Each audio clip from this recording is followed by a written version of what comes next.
नमस्कार। एमए उत्तरार्ध द्वितीय प्रश्न पत्र में कामायनी में आगे आज हम ईड़ा का चरित्र चित्रण इस पर चर्चा करेंगे। कामायनी में मनु, श्रद्धा और ईड़ा यही तीन प्रमुख पात्र हैं। ईड़ा का स्थान और महत्व काव्य में तीसरे स्थान नंबर पर ही आता है। लगभग आधा महाकाव्य और आधी घटनाएं घटित हो चुकने के बाद ईड़ा का प्रवेश होता है। कवि प्रसाद ने ईड़ा के चरित्र को भी वेदों, ब्राह्मण ग्रंथों तथा पुराणों से ग्रहण किया है और अपने उद्देश्य और सिद्धि हेतु उसे आवश्यक परिवर्तन भी कर दिया है। मुख्यतः प्रसाद ने यजुर्वेद, तैत्तिरीय ब्राह्मण और ऋग्वेद में वर्णित ईड़ा को ग्रहण किया है। प्रसाद के सामने ईड़ा के चरित्र का विकास और परिवर्तन करने के यही आधार रहे हैं। स्त्री रूप में उसके व्यक्तित्व में नीति, मर्यादा, कर्तव्य बुद्धि, रागवृत्ति, समर्पण भावना, क्षमा, सहनशीलता, व्यवस्था और शक्ति आदि गुण हैं। प्रभावशाली व्यक्तित्व की स्वामिनी ईड़ा कामायनी में शक्तिशाली, प्रतिभा संपन्न एवं विस्मयकारी नारी का व्यक्तित्व लेकर उपस्थित हुई है। कवि ने उसके रूप का जो बिंब प्रस्तुत किया है उससे उसके व्यक्तित्व की विशेषताएं अभिव्यक्त होती है। वह सर्व सुंदरी नारी है जो प्राची के रम्य फलक पर नवल चित्र सी प्रकट होकर नयन महोत्सव के समान आनंदित करती है। बिखरी अलकें ज्यों तर्क जाल, वह विश्व मुकुट सा उज्ज्वलतम शशिखंड से दृश्य था स्पष्ट भाल। दो पदम पलाश के थे दृग देते अनुराग विराग ढाल। लगता है प्रसाद ने आधुनिक नगरों में ईड़ा जैसी कोई नारी अवश्य देखी थी जो विस्फारित नेत्रों वाली और विचारों की दुनिया में खोई रहती हो। यह ईड़ा प्रसाद की ऐसी ही किसी नारी का मानसिक संस्करण दिखाई देती है। ईड़ा की अलकें तर्क जाल की तरह बिखरी हुई है। दोनों नेत्र पद्म पलाश में निर्मित दो प्यालों की तरह थे जिनमें अनुराग और विराग साथ साथ टपक रहे थे। ज्ञान विज्ञान की अधिष्ठाता ईड़ा बुद्धि की प्रतीक है। वह समस्त ज्ञान और विज्ञान की स्वामिनी तथा प्रेरणिका शक्ति के रूप में कामायनी में चित्रित है। वह मनु को बुद्धि की शरण में जाने के लिए प्रोत्साहित करती है। वह परम रमणीय अखिल ऐश्वर्य भरी प्रकृति से के रहस्यों खोज निकालने के लिए वैज्ञानिक दृष्टि से मनु को संपन्न करती है।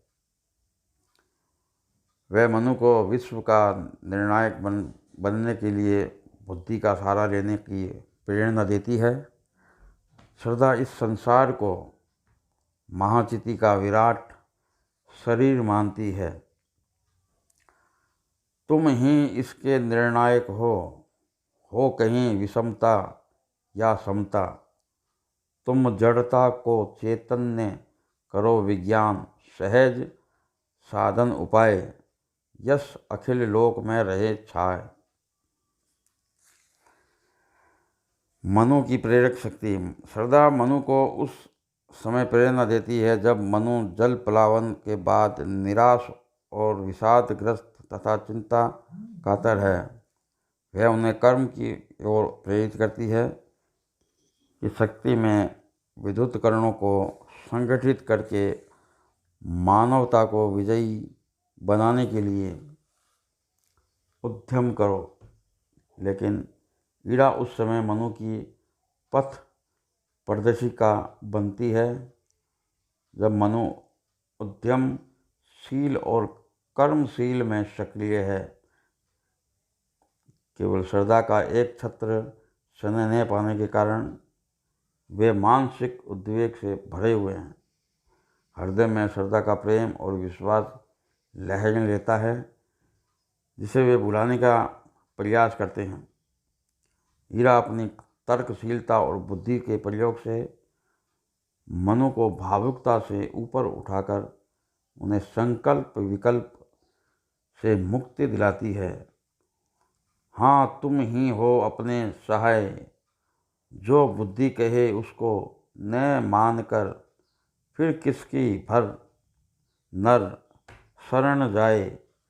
जितने विचार संस्कार रहे उनका न दूसरा है उपाय। लोकेशनों से युक्त राष्ट्र नायिका। ईरा का व्यक्तित्व बुद्धि और तर्क से मंडित है। वह सारस्वत पर्वत प्रदेश की महारानी है जो शासन तथा नियमन करने में सक्षम है। ईरा सर्ग में वह इसी रूप में सामने आती है। मनु को यांत्रिक सभ्यता का पाठ पढ़ाती है और मनु को समस्त शासन का भार इसलिए सौंप देती है कि वह मनु प्रकृति के छुपे हुए तत्वों को अनावृत करके उसका प्रजा के हित में उपभोग करे। यह उसकी सुनिश्चित मान्यता है। वह दार्शनिक हो उठती है और व्यक्ति चेतना से धीरे धीरे ऊपर उठकर राष्ट्र चेतना में विलुप्त होती जाती है। यही बुद्धि साधना का भी लक्ष्य है कि व्यक्ति चेतना राष्ट्र चेतना में और राष्ट्र चेतना विश्व चेतना में विलीन होती जावे। लोक सुखी हो आश्रम ले यदि उस छाया में, प्राण सदृश तो रमो राष्ट्र की इस काया में। चेतना की वाहिका। ईड़ा बुद्धिवादी होकर भी भौतिकवादी नहीं है। वह मानती है कि ये संसार महान चेतना के शासन में चल रहा है। एक व्यापक नियम अथवा ऋतु का शासन यहाँ सब स्वीकार करते हैं। अनंत चेतन यहाँ उन्मंद नृत्य करता है। ताल ताल पर चलो नहीं लय छूटे जिसमें, तुमने विवादी स्वर छेड़ो अनजाने में इसमें। संतुलन एवं संयमशीलता नारी। ईरा को यद्यपि सभी विद्वान बुद्धि की प्रतीक मानकर उसे कोसते हैं, श्रद्धा ने उसके बुद्धिवाद की भर्त्सना इस प्रकार की है। सिर चढ़ी रही पाया ने हृदय, तू विकल कर रही अभिनय। हृदय और बुद्धि का परस्पर अतिक्रमण उचित नहीं। वस्तुतः ईरा के चरित्र में यह भौतिक अपवाद है ही नहीं, यद्यपि उसकी अलकें तर्क जाल की तरह बिखरी है और सृष्टि के समस्त ज्ञान विज्ञान को वह अपने वक्ष स्थल में धारण किए हुए हैं, किंतु हृदय और बुद्धि का संतुलन उसमें है।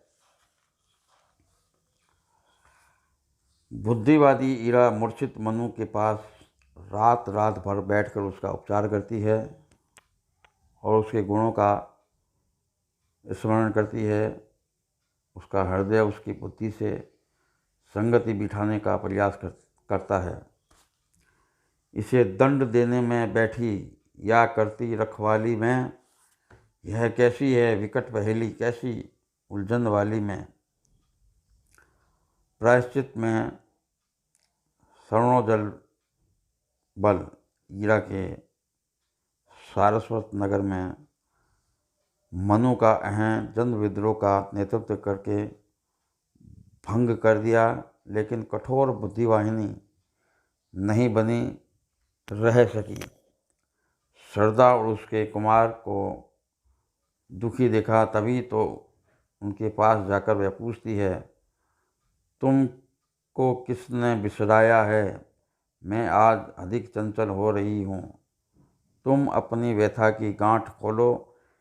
ऐसी स्थिति में वह बुद्धि के स्थान पर विवेक की प्रतिनिधि बन जाती है। सुहाग छीनने का अपराध ईरा स्वीकार करती है, यद्यपि इस दिशा में मनु की कामुक वृत्ति ही अधिक जिम्मेदार है। जो मनु श्रद्धा के प्रति भौतिक सौंदर्य के ही कारण अनुरक्त थे, वे ईरा के साथ भी पहल करते हैं। काम मनु को कोसता है, पर तुमने तो पाई सदैव उसकी सुंदर जड़ ध्येय मात्र, सौंदर्य जलधि में से भरे लाए केवल अपना तुम गरल पात्र। यहाँ भी ईरा ने स्वयं मनु को आकर्षित करने में पहल नहीं की थी। मनु स्वयं ईरा की ओर आकर्षित हुए थे, फिर भी ईरा उस दोष को अपने माथे ले लेती है और श्रद्धा के सामने पश्चाताप व्यक्त करती है। इस पश्चाताप से प्रसाद ईरा के बौद्धिक व्यक्तित्व का ह्रास और पराजय दिखाना चाहते थे, लेकिन ईरा विवेक की स्वामिनी बनकर प्रायश्चित के द्वारा अधिक स्वर्णोज्ज्वल हो गई है। यही नहीं, आनंद सर्ग में ईरा जब कुमार के साथ कैलाश पर्वत जाती है तो उसकी चरण फूल उसके सिर पर लगाती है और कहती है, भगवती समझती मैं सचमुच, कुछ भी न समझ थी तुमको, सबको ही बुला रही थी, अभ्यास यही था मुझको।